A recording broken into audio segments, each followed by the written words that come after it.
नमस्कार। श्री गणेशाय नमो नमः। सरस्वती नमस्तुभ्यं वरदे कामरूपिणी विद्यारंभम करिष्यामि सिद्धिर्भवतु मे सदा। शिव शक्ति को कोटि कोटि प्रणाम। मेरे श्रोतागण, मैं आपको नीच भंग राजयोग के बारे में जानकारी दे रही हूँ कि कोई ग्रह नीच होकर के भी कैसे उच्च का फल देता है, ये कैसे कुंडली में देखा जाता है। जैसे देखिए, यहाँ पे बुध नीच का है और बुध 12 नंबर की राशि में नीच का हो जाता है। यदि आपका 12 नंबर की राशि में कहीं पे बृहस्पति यहाँ पे 12 नंबर को देख रहा हो, मीन को, तो यहाँ पे बुध का नीच राजभंग हो जाएगा, क्योंकि यह बलि हो जाएगा, इसलिए आपका बुध बलि हो गया। इसको कहीं से बृहस्पति देखता हो, 1 2 3 4 5, 1 8वें नंबर में बैठा बृहस्पति, 1 2 3 4 5 यहाँ पे बृहस्पति बैठा होता और यहाँ पे इसको 12 नंबर की राशि को बृहस्पति देख रहा होता तो बुध का नीच राजभंग हो जाता, वो उच्चता का फल देने लगेगा।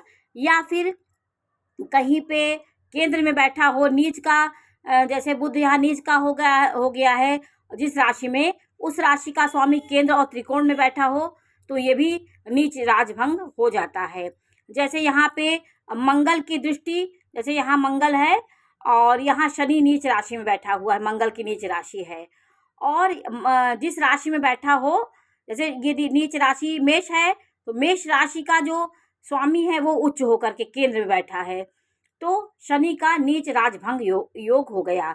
ऐसा योग जब कुंडली में बनता है तो मनुष्य राजा के समान होता है, क्योंकि उसका नीच भंग हो गया तो वो विपरीत परिस्थितियों के बाद जीवन में राजाओं से भी की तरह मान सम्मान, राज्याधिकार और पदवी को प्राप्त करता है। लेकिन जीवन में थोड़ी कठिनाइयों के बाद जीवन में एकाएक उसके बदलाव आता है, ये नीच राजभंग इसको कहते हैं। जैसे आपके 7वें नंबर की राशि में यहाँ पे सूर्य 7 नंबर में नीच का हो जाता है और सूर्य को यदि उच्च का शुक्र देख रहा हो तो सूर्य का नीच राजभंग हो जाता है। इसी प्रकार जिस राशि में जो ग्रह बैठे हैं, जैसे यहाँ पे मंगल है, यहाँ नीच का मंगल होता, और यह कर्क राशि में, और कर्क राशि का स्वामी यदि कर्क राशि स्वामी चंद्रमा है, यदि वो 2 नंबर की राशि वृषभ राशि बैठा होता तो मंगल का नीच राजभंग हो जाता है। तो ऐसी स्थिति में मनुष्य उच्चता की ओर बढ़ता है। जीवन में संघर्षों के बाद व्यक्ति राजा के समान एकाएक जीवन में उसके परिवर्तन आता है, तो इसी को कहते हैं नीच राजभंग। राजा के समान पदवी, राज्याधिकार पाता है, सम्मान पाता है और निरंतर वृद्धि को प्राप्त करता है। तो नीच राजभंग जिस कुंडली में होता है वो उसको आपको देखना है कि यदि नीच का ग्रह बैठा है उसका स्वामी उच्च का हो के कहीं बैठा हो, जिस राशि में नीच का ग्रह बैठा हो उसका स्वामी केंद्र त्रिकोण में बैठा हो तो भी ये नीच राजभंग हो जाता है। जैसे यहाँ 8 नंबर की राशि है, यहाँ चंद्रमा नीच का होता है, और कहीं 8 नंबर की राशि इसका स्वामी मंगल होता है, कहीं ये मंगल इसको देख रहा हो उच्च का हो करके तो चंद्रमा का नीच राजभंग हो जाता है।